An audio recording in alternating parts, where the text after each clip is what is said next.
प्रभातखबर.com, विश्वास वही, रफ्तार नहीं। नमस्कार, प्रभात खबर में आपका बहुत बहुत स्वागत है।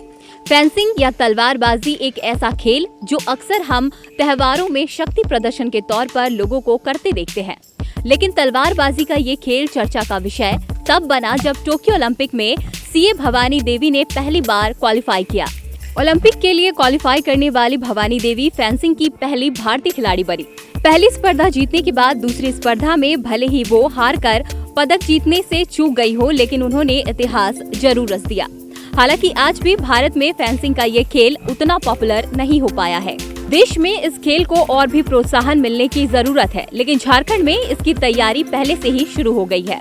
आज 29 अगस्त मेजर ध्यानचंद जी का जन्म दिवस के अवसर पे हम राष्ट्रीय खेल दिवस मना रहे हैं और इसी कड़ी में आज हमारे साथ फेंसिंग कोच रामा जी मौजूद हैं। तो रामा जी, आपका बहुत बहुत स्वागत है प्रभात खबर में। एक्चुअली फेंसिंग का स्टार्टिंग रांची में 2008 में हुआ था। नेशनल गेम्स से पहले, जो 34th नेशनल गेम्स हमारे झारखंड में हुआ था उससे पहले, तो हम लोग उसी समय स्टार्ट किए हुए थे फेंसिंग। बाद में मैंने 2013 में NIS किया पटियाला से और बाय प्रोफेशन इसमें फेंसिंग में मैं एज ए ट्रेनर काम कर रहा हूँ। झारखंड में जब से हम लोग ट्रेनिंग करवा रहे हैं, नेशनल में हमारे 2 मेडल्स हैं सब जूनियर कैटेगरी में। 2013 में एक ब्रॉन्ज मेडल था हमारे एक बच्चे का, और 2019 में इस स्कूल में हमारा विवेकानंद में स्टार्ट हुआ है सेंटर, जिसमें यहाँ के बच्चे ब्रॉन्ज मेडल एक लेके आया हुआ है। अतुल वेद नाम है उसका, क्लास 6 के हैं वो। और इस बार लास्ट 2021 में जो हुआ था सब जूनियर कैटेगरी कटक उड़ीसा में, उसमें हमारे बच्चे बेस्ट 8 में आए हैं ऑल इंडिया में। बहुत सारे बच्चों का रैंक, किसी का 23rd है, किसी का 22 है, और गर्ल्स टीम जो हमारी है वो बेस्ट 8 में आई है। चूँकि नया गेम है, लोगों को अवेयरनेस नहीं है इस गेम्स के बारे में, तो हम लोग चाह रहे हैं जितना ज़्यादा हो सके इसको प्रमोट करें। बट ओलंपिक जाना सभी बच्चों का एक सपना है। सभी बच्चों को एक होप है कि वो इस खेल में आगे कर सकते हैं। क्योंकि अभी हमारे एक प्लेयर जो हैं भवानी देवी, वो क्वालिफाई की थी, फर्स्ट टाइम इंडियन फेंसर जो क्वालिफाई की हुई है। तो अब सभी बच्चों को काफ़ी इंस्पिरेशन मिला है उनसे, और वो चाहते हैं कि वो उनकी तरह वो भी ओलंपिक खेले और पदक जीते इंडिया के लिए। अच्छे प्लेयर्स हैं हमारे पास, बट चूँकि हमारे पास अच्छे कोचेज़ नहीं थे और अच्छे इंफ्रास्ट्रक्चर नहीं था, जिसके कारण से लोग उस लेवल तक नहीं जा पा रहे थे जितना उनको जाना चाहिए।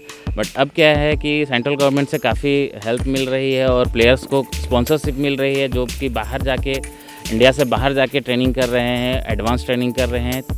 राज्य स्तर पे तो अभी सरकार इस ओर बहुत कम ध्यान दे रही है, और सरकार को चाहिए कि इस खेल को काफ़ी प्रमोट करे, क्योंकि स्कोप बहुत है अच्छा इसमें। इक्विपमेंट काफ़ी महंगे हैं इसके। ये एक्चुअली कास्टिंग आयरन रहता है, जो कास्टिंग आयरन का मटेरियल का सॉर्ट रहता है, प्लस इसके ड्रेस वगैरह जो है ISI मार्क के रहते हैं, जो कि सुरक्षा मानक को, प्लस इसका जो मास्क है वो सारे सुरक्षा मानक को खरे उतरते हैं, जो सेफ्टी पर्पज़ से होते हैं, प्लेयर्स को चोट ना लगे, इंजरी ना हो। और इसके इक्विपमेंट अगर हम चाइनीज़ ब्रांड की बात करें, जो रेगुलर प्रैक्टिस में हम लोग यूज़ करते हैं, या इंडियन मेड की बात करें, तो एक बच्चे के किट पे लगभग से 10 से 12 हज़ार के खर्च आते हैं ऊपर से नीचे फुल किट के लिए। और अगर ब्रांडेड पे जाएँ तो 50,000 1 लाख का भी शॉट आता है। तलवारबाजी, चूँकि ये ट्रेडिशनल गेम्स है हमारे इंडिया का, सभी अवेयर हैं इससे, बट ये एक फेंसिंग, एक तलवारबाजी इसको हिंदी में कहते हैं, बट एक्चुअल में ये है प्योरली स्पोर्ट्स है। जिस तरह से तलवार में देखते हैं कि हम लोग एज शार्प होता है, कटने छिलने का डर होता है, लगने का डर होता है, बट ये टोटली आपका इक्विपमेंट्स जो है वो सारे सर्किट पे डिपेंड करते हैं, इलेक्ट्रॉनिक सर्किट पे डिपेंड करते हैं, जो कि आगे शॉट के नुकीले भाग पे जो टिप होता है वो जब दबता है तो एक प्रेशर लगता है, सर्टेन प्रेशर 750 ग्राम्स का। हर तलवार का अलग अलग अपना प्रेशर का मानक है। तो उस प्रेशर को जब पिंच करता है सामने वाला अपोनेंट के बॉडी पे, तभी जाके वो स्कोर होता है। 3 इवेंट है इसमें। EP में है full body target, head to touch, कहीं भी टच हुआ, हेड टू टो, कहीं भी अगर अपोनेंट के बॉडी में टो से लेके हेड तक में अगर टिप कहीं भी टच होता है, 750 ग्राम का प्रेशर लगता है तो स्कोर माना जाता है।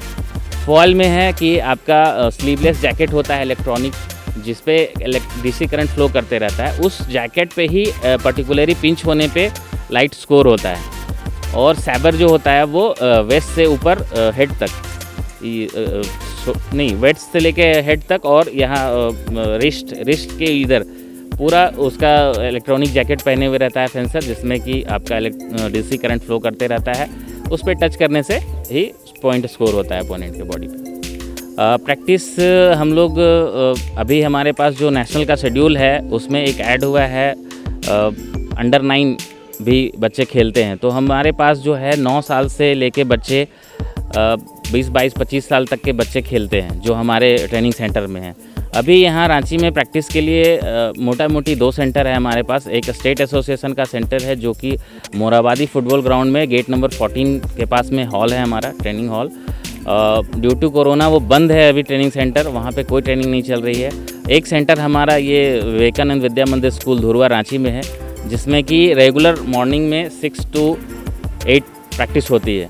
सभी बच्चों से मेरा ये रिक्वेस्ट रहेगा कि जिस तरह से पढ़ाई को आप सीरियस लेते हैं, स्पोर्ट्स में भी हमारा बहुत अच्छा करियर है, आप स्पोर्ट्स में भी अच्छे कर सकते हैं। ये पेरेंट्स को समझना होगा कि बच्चों को थोड़ा स्पोर्ट्स में इन्वॉल्व करें। आज के समय में लोग ज़्यादातर बच्चे मोबाइल पे ही बिजी रहते हैं, आउटडोर गेम्स नहीं खेलते हैं, तो फिज़िकली भी वो काफ़ी वीक है, मेंटली भी काफ़ी प्रेशराइज रहते हैं। बट हमारे जो बच्चे हैं जो आउटडोर गेम्स खेलते हैं और एक्टिव रहते हैं, वो फिज़िकली भी फिट हैं और मेंटली भी फिट रहते हैं, उनका पढ़ाई में भी रिजल्ट बहुत अच्छा रहता है। और आगे फ्यूचर के लिए सभी बच्चों को मैं बेस्ट विशेस देता हूँ। Thank you. प्रभातखबर.com, विश्वास वही, रफ्तार नहीं।